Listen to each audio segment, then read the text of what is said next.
Hey, Nick, good to see you. Today we're talking about 3 RMD changes for 2023. So we're breaking down key changes to those required minimum distributions. There are new rules that went into effect January 1st. So let's break them all down, starting with this first one here. That age for the starting age has increased again. Right. So just a couple of years ago, they passed the Secure Act, Mhm. which pushed that age 70 and a half that we all remember for the last how many years. And, it pushed it out to age 72. Now, for those people born between 1951 and 1959, it pushes that age 72 requirement back to age 73. So here in 2023, actually, there's no new beneficiaries, no new required minimum distribution that people are starting. So if you're turning 72 this year, you get another year to delay this out.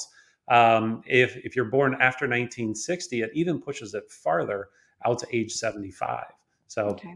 so we have a lot of these changes, that just got dropped on us here right at the end of 2022. Yeah. Okay. Number two here. If you miss taking your RMD, the penalty is lower. And that was a really steep penalty before. That was a very steep penalty. Mhm. 50% of whatever the amount that you had to take out could be considered as a penalty. So if you had a $10,000 RMD, the IRS could impose a $5,000 penalty had you not taken that RMD in years past. They're now changing that to a 25% penalty, which is still very steep, and you want to make sure that you are taking it.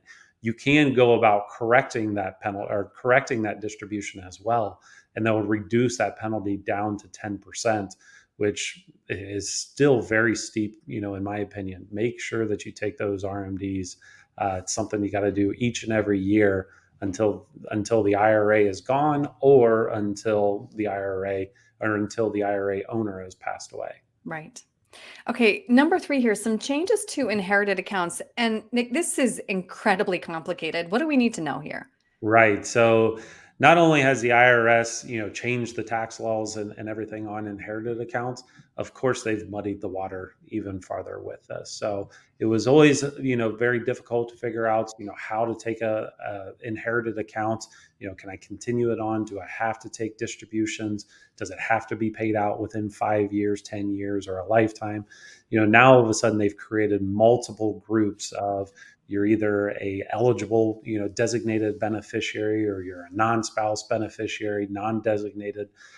So they've definitely muddied the waters on this. And there's flow charts and everything that we use, to be able to determine who falls into what category and what has to happen. So this is definitely a step of tax planning, to go through, not with your tax preparer during tax season, but sitting down and figuring, these accounts out and how to best use them and best take advantage of the tax code with And it. That's yeah, something. I'm glad you brought that up because, of course, it's best to avoid any mistakes. But if somebody is nearing the RMD age now, what should they be doing other than tying a red string around their finger? Yeah. So, the best thing to be, looking at is, especially prior to required minimum distribution age, is to do some tax planning, to try Mhm. to figure out, how do I lower whatever my required minimum distribution is going to be, and try to keep as much money as I can over on the qualified side of my house. Try to keep money into Roth IRAs. There are no required minimum distributions when it comes to a Roth IRA. So, what can we do to get money over there? Once we begin starting to take required minimum distributions, that RMD money is not able to be converted over to Roth IRAs. It's got to come out of that qualified side of the house. So there's definitely some steps, and we have to sit down and talk about this, Mhm. and make sure you're taking the best steps possible in your tax planning. Mhm. And having that conversation earlier rather than later is, of course, helpful. So, Nick, if somebody would like to talk these changes through with you, what's the best way to reach you? Yep, you can reach out to us on our website, iconberryretirement.com, or give us a call, 937-498-1128. Either talk to us on the phone if we're available, or sit down and schedule an appointment with us as well. Okay, Nick, thank you. Thanks, Erin.